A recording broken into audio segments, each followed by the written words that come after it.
Okay, we are now at the Brea tar pits, which is a very famous place in Los Angeles, renowned for the discovery of all sorts of bones and artifacts from the Ice Age.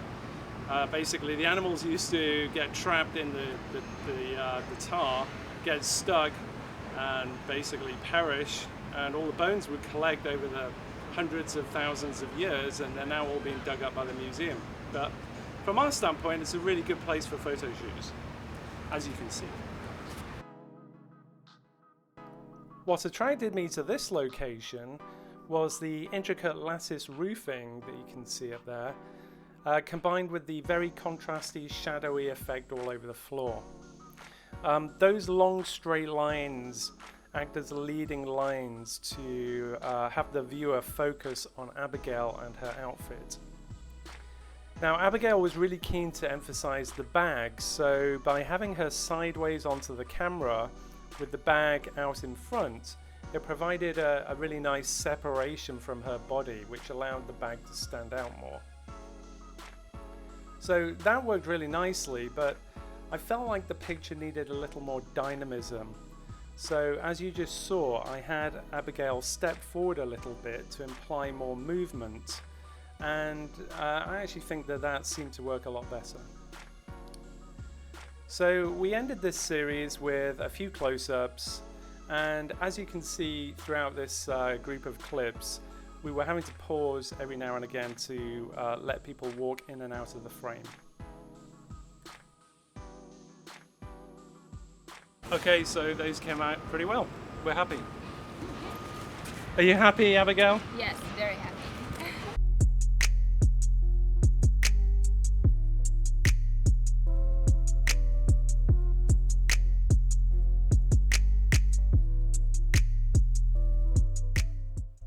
Next, we just walked around the area and actually noticed a few really cool looking bamboo canes clustered together. So naturally, we decided to take a few pics.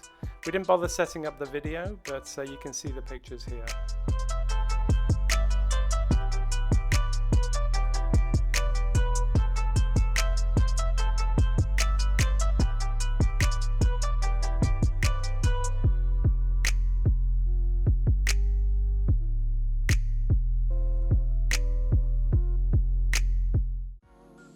We left Brea tar pits, and on the way back to change outfits, we noticed this really cool looking wall over at LACMA.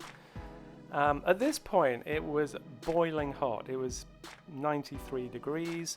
The sun was blasting us. We were getting a bit dehydrated, but it was too hard to resist taking just a few pics.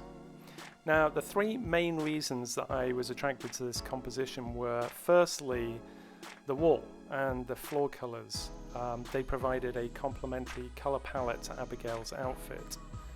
I also liked how the palm trees were casting a really dramatic shadow across the floor and the wall, and also the angle I was shooting at creates a really nice leading line and perspective, and here you can see the results.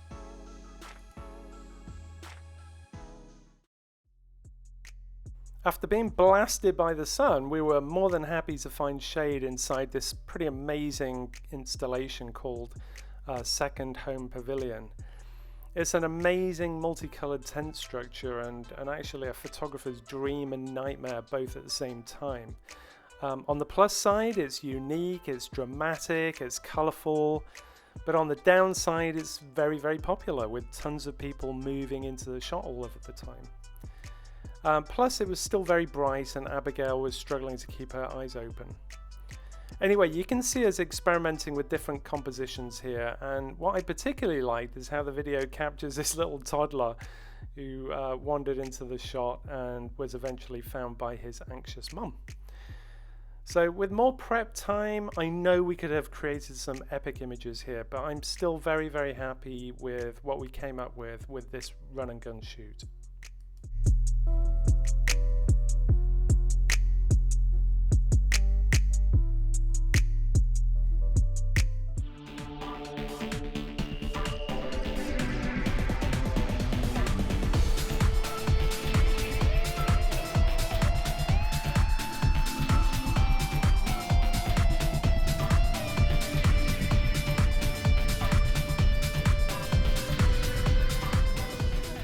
So we're back at LACMA. This is Levitated Mass. I've got the name of it now, by Michael Heiser. This is Abigail, who we've been shooting all day. We're getting very hot. It's officially 92 degrees, but we are persevering and getting some great pics. So this is going to be the next location for us.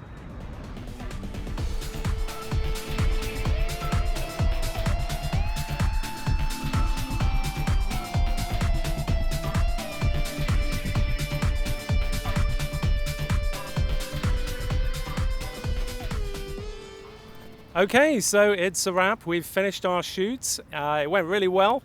Abigail, how did you feel it all went today? It's a really, really good shoot. I'm very happy about the creative direction and how the picture turns out. My eyes have been burning all day. Yeah, that was struggling, but I wasn't even thought it was possible to do pictures in harsh sunlights, but my photographers are very experienced, so. Yeah, in fact, we did intend to set out early and shoot early, and Abigail just got stuck in horrendous traffic and accidents along the way, so that pushed it back, and you know, we ended up shooting in the worst light, but we made the most of it, and I think we've got some really good pics, so it worked out. So thanks again, Abigail. I will put the link below to Abigail's website and her social media accounts, and if you could subscribe to this channel, click below, click the bell, all that kind of stuff, give us a thumbs up and a comment, that would really help the channel grow. Definitely check out Abigail's brand new YouTube channel. She's just started it out, and I think that's going to be a big hit. Anything you'd like to say? No, that's it. Thank you so much. All right, thanks everybody.